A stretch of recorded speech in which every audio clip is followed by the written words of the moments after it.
नमः पार्वती पतये हर हर महादेव।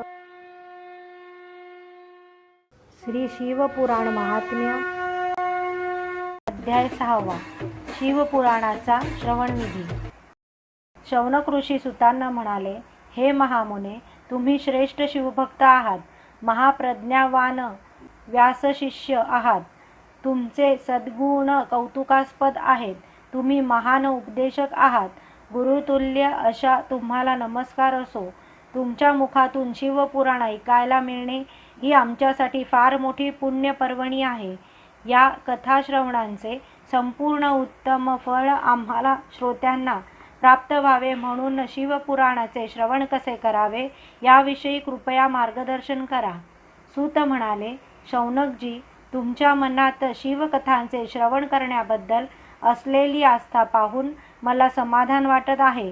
शिवलीलांचे श्रवण करणे ही शिवाची सेवा आराधनाच आहे, ती विधीपूर्वकच झाली पाहिजे असे माझे विनम्र सांगणे आहे।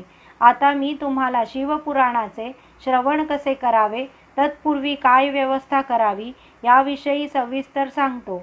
प्रथम विद्वान ज्योतिषी ब्राह्मणाला पाचारण करावे, त्याचा यथोचित आदर सत्कार करावा, त्याला द्रव्य वस्त्राधिक दान देऊन संतुष्ट करावे, मग आपले मनोगत सांगावे, त्यांच्याकडून ग्रंथ वाचनासाठी उत्तम मुहूर्त जाणून घ्यावा, या सत्कर्मांचा संदेश सर्व लोकांना कळवण्याची व्यवस्था करावी।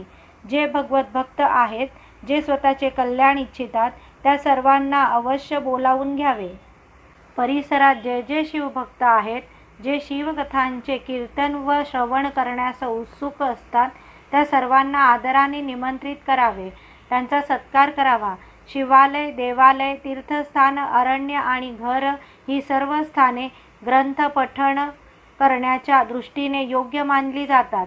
तेथे स्वच्छता करावी, विस्तृत मंडप उभारावा, तो केळीचे खांब, पताका, फुलांच्या माळा, रंगमाला अशा विभिन्न सामग्रीने सुशोभित करावा, त्यांच्या चारही कोपऱ्यांमध्ये ध्वज लावावे, भगवान शंकरांसाठी एक उच्चासन तयार करावे, त्यावर त्यांची सुंदर मूर्ती किंवा चित्र ठेवावे, कथानिरूपण करणाऱ्या व्यक्त्यासाठी सुखदायक मृदू आसन घालावे, श्रोत्यांसाठीही सतरंजी आदी बैठक व्यवस्था करावी।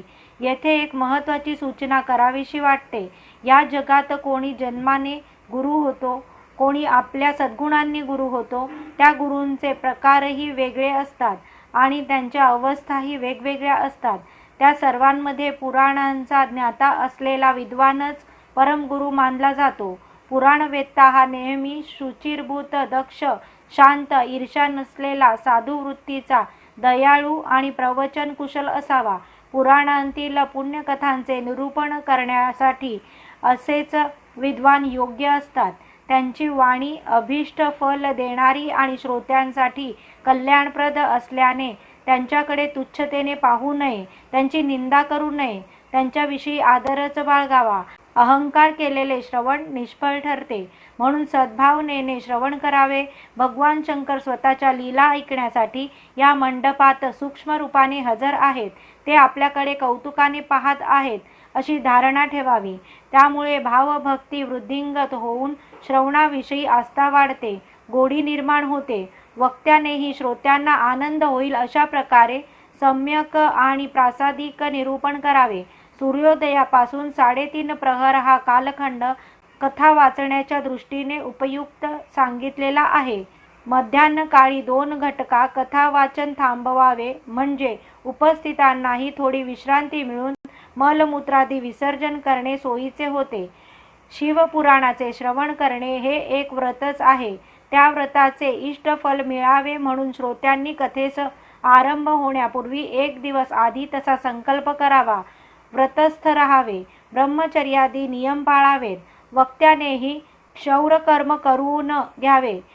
कथारंभ दिनी श्रोत्यांनी प्रातःसमयी लवकर उठावे, आपली प्रभातीची सर्व नित्यकर्मे थोडक्यात उरकावी, मंडपात वेळेवर उपस्थित व्हावे। आयोजकाने वक्त्याजवळ त्यांच्या साह्यार्थ आणखी एका विद्वान व्यक्तीला बसवावे, तो श्रोत्यांच्या शंकांचे निवारण करण्यास कुशल असावा। कथा निरूपणापूर्वी या सत्कार्यात कोणत्याही प्रकारचे विघ्न येऊ नये म्हणून सर्वप्रथम गणपतीची पूजा करावी. संकल्पित कार्य पूर्ण व्हावे म्हणून त्याला विनंती करावी.